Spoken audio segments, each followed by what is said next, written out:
Weather Channel. This is Houston. Please call Discovery and ISS for a voice check.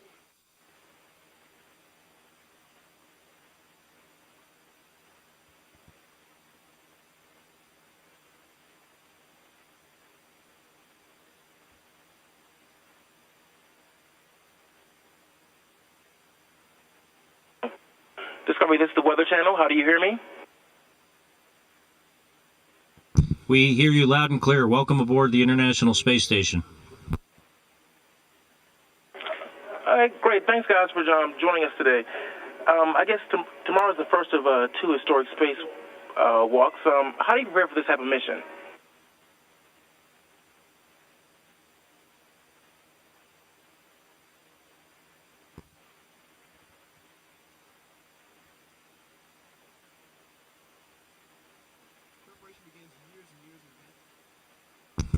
Our preparation begins years in advance when we first show up here for our candidate training.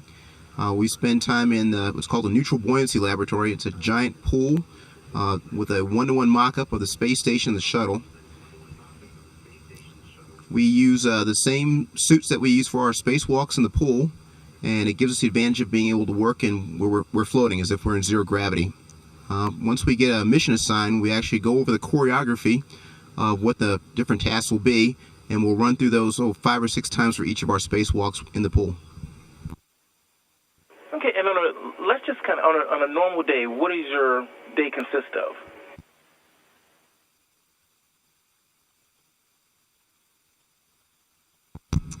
Well, a normal day on the space station and on the shuttle varies. So we have a big schedule. A lot of us are going and doing different things, but a typical day, we're doing maintenance. We have a lot of cargo that we're transferring over to space station. There's things that we want to bring down as well.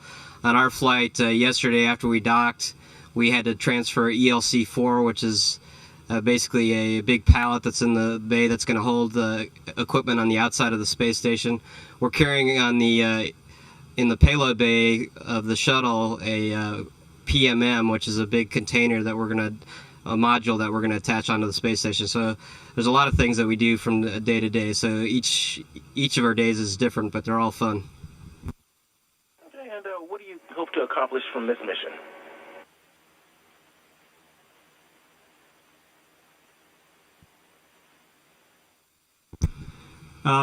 Well, our primary objectives, of course, is to get up and install the Express Logistics Carrier, which we did yesterday with spares for the external space station, and deliver the permanent multi-purpose module that Eric just mentioned, which is essentially a pressurized module that will be a badly needed stowage for the space station. In addition, we're doing some spacewalks to do some cleanup activities, some more assembly work, and a lot of robotics operations to support that. So I would say those are our primary objectives: is to outfit the station best we can here as we approach the end of the shuttle program, get as much upmass as possible to them, and situate the space station to keep flying out to 2020. Okay, and what are some of the items you've taken on board? Any special items, kind of get you through the mission?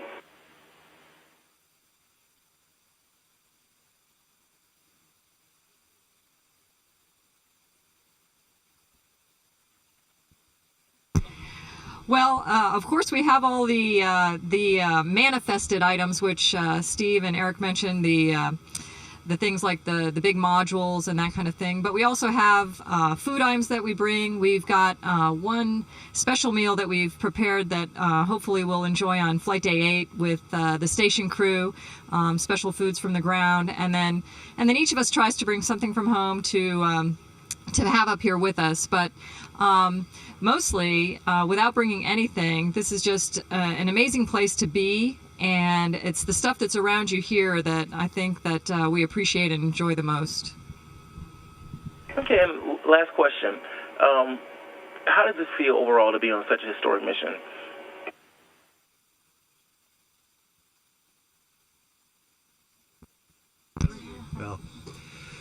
Well, I actually, Mike Barrett here, I spent 6.5 months here in 2009, and I loved it up here. I didn't want to leave.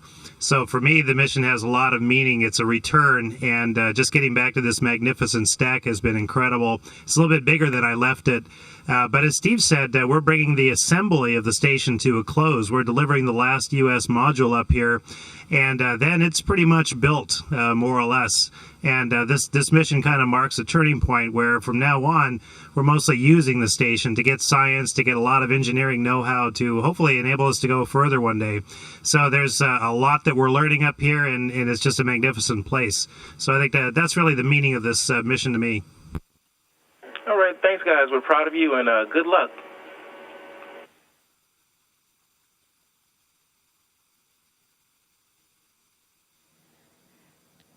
Discovery ISS, this is Houston ACR. That concludes the Weather Channel portion of the event. Please stand by for a voice check from WBZ Radio. Discovery ISS, this is WBZ Radio. How do you hear me? We hear you loud and clear. Welcome aboard the International Space Station. Glad to be here. I'd like to begin with a question for Shuttle Commander Stephen Lindsay. It's now day 4 of your scheduled 12-day shuttle mission. You've brought with you this time not only a logistics module for doing more experiments on board the space station, but also a human-like robot, Robonaut 2. What is R2, and how will it be used? Robonaut 2 is essentially it's in cooperation with NASA and General Motors, but it's a technology demonstrator. It's a human-like robot at least from the waist up. And the intent by bringing it up here is they're going to install it, and they're going to start doing some basic tasks with it to see how it works in space, and also to look at it operationally and decide, how would you best use a human-like robot in space? What sort of tasks to use it for? So it's a technology demonstrator, doing a little bit of science with it, and then a lot of operations with it to determine in the future, is there a place for a human-like robot in space to help us? And if so, then how would we use that? A follow-up for Commander Lindsay. This is your 5th shuttle mission, the 3rd aboard Discovery. As you lifted off last Thursday, what were your thoughts as Discovery began its final mission after 27 years of flying? Well, I think all of the crew has had a lot of thoughts about this being the last flight of the Discovery, as well as the tremendous folks on the ground that have been helped out, thousands and thousands of workers that have really worked on the vehicle since about 1984. So we all think about that, but the truth is, once we get close to launch countdown, we're not really thinking about Discovery's last flight. We're thinking about doing our job. So honestly, from prior to liftoff on through liftoff and ascent, we're primarily focused on our jobs. Having said that, it's a real privilege to be on this last flight of Discovery, and I have flown her 3 times now, and she's just a great vehicle still. Here in Boston, we're quite interested in our 2 local astronauts, mission specialist Stephen Bowen of Cohasset and flight engineer Katie Coleman of Shelburne Falls. First, Katie, I saw in one interview that you did that you play the flute in space, continuing to keep up hobbies from home. Describe the camaraderie, if you will, aboard the space station, especially when you have new guests. It must be a red-letter day when a new shuttle crew arrives. Well, there's 6 of us aboard here before STS-133 showed up. 2 Americans, 1 Italian, 3 Russians. And, we're all different kinds of people, but we have a common goal, and that is to live and work in space and see what, see what great things that we can do from here. To me, it's just it's a marvelous place to live and work. And when these folks showed up, I'll tell you, I didn't realize maybe that I'd been a little lonely until you got here. And it's just so nice to see other people and talk about different things, and also just bring some new perspective and new excitement. Even on a place as marvelous as the space station, sometimes you wake up going, okay, it's another day in space. And I think new folks bring a perspective that we're really pretty lucky to be up here in such a special place. This question is for Mission Specialist Stephen Bowen. You have 2 spacewalks scheduled. Outline what your objectives are during both. Well, tomorrow we'll have our first spacewalk, and our objective tomorrow is really to set up so they can install the PMM the following day. After that, we're going to reposition the pump module, which failed this summer. We're going to put it back to its carrier, basically, where it will be taken down on a later flight. And then after that, we'll be moving on to a lot of cleanup tasks if we have the time. Those are the 2 primary objectives for tomorrow. The next EVA, we're kind of all over station. Al's on one side, I'm on the other. We have a carrier that's coming off to Columbus, is going back to the payload bay. Al's got a lot of work to do on the backside of the truss, trying to repair some radiator beams that didn't quite fit the last time somebody tried to fix them, so Al's got that on his plate. So really it's a lot of tasks all over the station. You were assigned to this mission after a fellow astronaut, Tim Coper, was scratched following a bicycle accident in mid-January. Did the relatively short notice make it more difficult to prepare? Well, yeah. Obviously, there's a lot of things I don't know that I'm trying to catch up that are specific to this mission. But these guys have been training together for so long, and they know this mission so well. They've been able to pick up the slack that I kind of brought on board. And they've got me covered pretty well. Plus, they've put together these EVAs so well. The choreography is so clean. Tim and Al did such a fantastic job, as did the guys on the ground, the training and engineering support,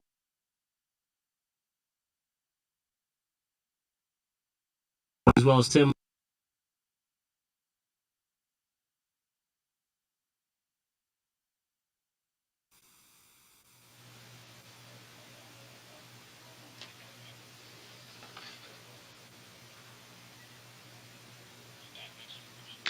Stephen, do you look for home, Boston, as you circle the Earth?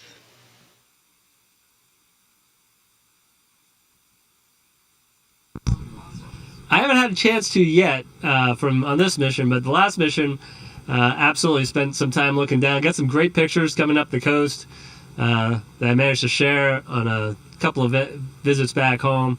On the previous mission, I was actually out EVA, and Eric was on the flight deck and called out and said, we're about to go up over Boston, but the sun's setting. So I couldn't see the ground, but it was one of those events where they could see the space station passing overhead as I was outside. So I waved down to my sister, who I know was outside, waving back up. My last question is for Shuttle Commander Stephen Lindsay. Discovery is going to be housed at the Smithsonian. You have such extensive knowledge of the shuttle. If you were going to play tour guide, what would you most want to show visitors? That's a good question. I guess what I would really want is I would want visitors to get a perspective of the shuttle like we have. To me, it's if you're going to display one of these, ideally what I like is I like an opportunity for people to be able to not only get up close and personal, look around the outside of the vehicle, but maybe take a walk through the payload bay and see what's out in the payload bay, where all the cargo that we carry, because there's not a vehicle that's ever been able to lift as much as we can into low Earth orbit, and I don't think there will be for quite some time in the future. But I also like them to be able to get on board in the mid-deck and the flight deck and experience what it's like to fly the vehicle, as well as what it's like to live in the vehicle, because we not only obviously fly it and take it up into space, but we live in it for days on end. So I guess what I'd really like is for the way to be display in such a way, and I'm not sure how to do this, such that everybody can walk through and get a sense of what it was like to fly and what it's like to live in this spacecraft in space. Well, thank you all for your time. We wish you a successful mission aboard Discovery's final flight. Thank you very much. Discovery ISS, this is Houston ACR. That concludes the WBZ radio portion of the event. Please stand by for a voice check from WSB TV. Discovery ISS, this is WSB TV. How do you hear me? We hear you loud and clear. Welcome aboard the International Space Station. It is an honor to be here. Thank you very much. It sounds like you all had a long first night on this mission. I want to hear all about that in a minute. But first, I want to ask Atlanta's hometown hero, Colonel Eric Bowe, the pilot of the shuttle, about that 360-degree backflip you performed with the shuttle before connecting to the space station. How do you practice that, and how did things look under there? Well, actually, we were really commenting. We practiced it a lot of times in the simulator, but when you see it in real life, it looks a lot different. How big the space station is incredible. We come up to 600 feet below the space station, and then we basically just pitch around 360 degrees, and you get some really good views from the space shuttle. You see it out the front windows. out the back windows and up through the top windows, and it's truly a sight to see. And when you add in the effect that you have the Earth going on underneath you, it's really amazing. And how did things look under there? Everything check out okay? Yeah, everything looks great, and everything's looking great on our side as well, and we're getting ready to put the PMM on here shortly. So let's add that last piece on the U.S. side, and station will be complete. Quite a move there. Commander Lindsay, what happened last night? What major milestones do you want to accomplish on this mission?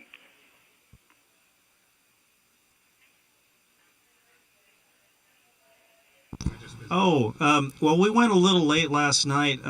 Once we got docked, and I think we docked pretty close to on time, we basically have to retract the docking ring, which brings the space station and space shuttle together so we can form a pressure seal.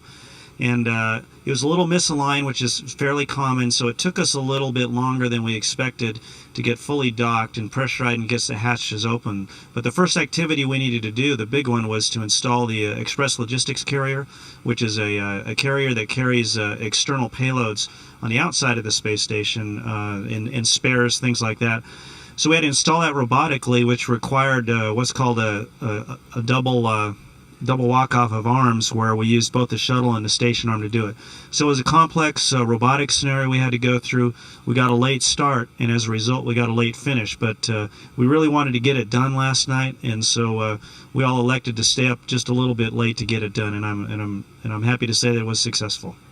Wonderful news. Y'all look great considering that. And Colonel Bo, this is Discovery's last flight. So what's next for you, along with all the other crew members, and for the shuttle mission itself?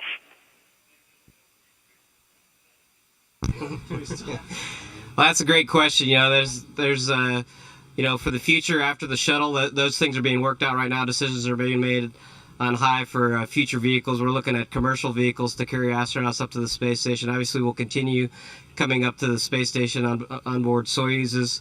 As far as me personally, that's one of the things. Yeah, I would love to have the chance to fly on up to space station and get the chance to live up here, like Katie and Scott, for up to 6 months. That would be a great opportunity, but obviously there's a lot of other people who would like to do that as well, so have to see how those things work out. That's one of the mysteries of life, so an astronaut, is how you get assigned to a mission. So if I'm lucky enough, I'd like to do it again. Fantastic. Well, with moves like that, I'm sure you'll get a chance. This last question to anybody who wants to chime in here, but I remember the first shuttle flight back in 1981. My 3 daughters don't. They have no idea. Do you think space travel is getting to be old news? What's next for NASA after the shuttle program is retired?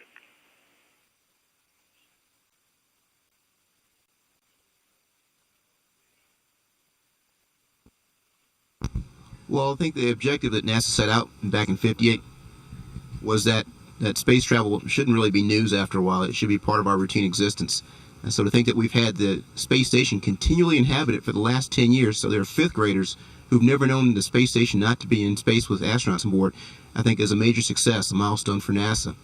So what I look forward to in the future is when space travel becomes routine. Just as back in the 1930s, only daredevils and barnstormers took to the skies, and now we have everybody flying around on airlines. At some point, before these children become old, we should have routine travel, people above the planet here, and above Earth here, and maybe traveling out to the moon. For NASA, I think to push out into the solar system is what's next for us. To go to the moon, go to Mars, the asteroid belt, to go and explore, to push out the frontiers, which we've been doing since 1958. Commander Lindsay, I know I'm running out of time, but tell us finally what you hope the shuttle will be remembered, how it will be remembered, especially as it goes into the museum. I think it's the unique thing about the shuttle is its ability to carry large payloads and people into space and back. It's been a workhorse for nearly 30 years, I guess, now, and I think what it'll be remembered for, the way I think about the shuttle, when you really look at it and what we've done with it, the space shuttle can do everything except leave low Earth orbit. It can carry payloads and people into space. We can do science with it. We dock with space stations. We turned it into orbiting laboratories. We've done extensive robotics operations as well as spacewalks with it. And so if you really look at what the shuttle can do, It can do everything you can think of pretty much in space, and it lands on a runway. And so I think the class of spacecraft we'll see in the future again someday. I don't know when, but I think it's going to be a long, long time before we see a vehicle that can lift and do as many things as the shuttle can. So I think it'll be remembered fondly as a great success and a great design that will probably be repeated in the future. Commander, Colonel, everybody on board, thank you very much. Have a safe trip home. Thank you. Enjoyed talking to you. Discovery ISS, this is Houston ACR. That concludes the WSB-TV portion of the event. Please stand by for a voice check from WTVT-TV.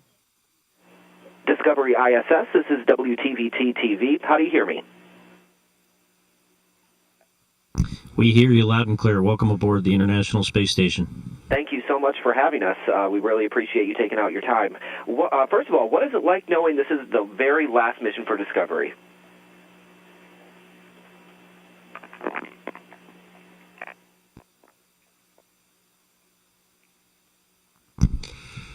Well, Discovery is a really historic vehicle in a lot of ways. It took its name from a lot of ships of exploration over many centuries, and it comes with a pretty rich heritage, and it's really lived up to that.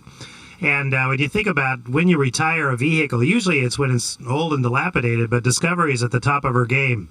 She just performed magnificently getting us up here, and that's pretty much what you need for spaceflight. It's where technology has to work at its cutting edge. And Discovery's still doing that, so I think we're all going to be kind of sad to see it go. But I think it needs to be replaced by something that can do more things, different things, and we're going to remember Discovery and all the shuttle fleet, I think, is the most capable vehicles that have ever flown in space. Well, tomorrow is your mission's first big spacewalk, and the question is for Mission Specialist Steve Bowen. You were a latecomer to this mission since Timothy Copra broke his leg before the mission. Did he give you any sort of pointers before you left? Actually, Tim's been integral to my learning the spacewalks. He's been out at our NBL runs.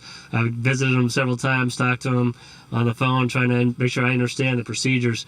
You come in late, and Tim and Al had already choreographed these procedures and were ready to run them months ago before the first delay. So stepping in late, I'm relying on their choreography, and so I'm learning from them. Well, this question is for Mission Specialist Nicole Stott. We're very proud to have you as our hometown astronaut. Is your family keeping tabs on you, and how do you communicate with them? Yeah, of course they're keeping tabs on me, and thanks for following the missions again. We have a number of ways to communicate from up here. One is via email, which we uplink and downlink several times a day, so we use that. But also, now that we're here with the space station, we have an IP phone, basically a phone through the computer and the satellite system that we can use to call home, and that's probably the best way, along with the coverage from NASA TV. But really a good platform up here for staying in touch with your family. Well, Nicole, do you think growing up in Florida made you more interested in space since you were geographically so close to the shuttle program in NASA? Yeah, I think that it probably did. It certainly puts it right out there for you. You can't help but be excited about opportunities that you have right there for yourself to see launches, to know that the Kennedy Space Center is over there, and I was very fortunate as well to have a father who was very passionate about flying and got me interested in that, which then kind of evolved into the spaceflight thing as well. So I think being in Florida definitely helped. Well, very nice. Is there anything you'd like to say to your family and friends in Tampa Bay? Well, I'd like to say thanks again to all of them, all of you that I know were watching launch and that will continue to follow the mission until we're safely back there with you. And we look forward to seeing you in a couple weeks, and keep an eye on NASA TV and your news station as well for what's going on up here. Oh, well, thank you very much. And we have a question for everybody. What's it like staying at the International Space Station? Is it more like a Motel 6 or more like the Ritz? What's it like up there? Ritz, baby. Very nice. And one more question. Do you guys have the ability to watch the Oscars tonight, or are you even interested? Will you be watching if you can, or is it mostly just get updates? Or how do you guys get information like that up there? Yeah, we could actually watch it while we have the satellite coverage, which is probably about 45 minutes an hour. So if we chose to, we could have the ground send it up over a computer software program. And I really wasn't aware that it was tonight, but potentially we could watch it if we weren't working. Sure, I'm sure it's not the most pressing thing on your mind right now, but we thank you for your time. We hope you guys have a successful mission. Thank you for taking the time out to be with us today. You're very welcome.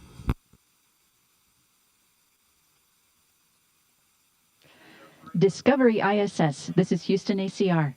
Thank you. That concludes the event. Duffy. Here we go.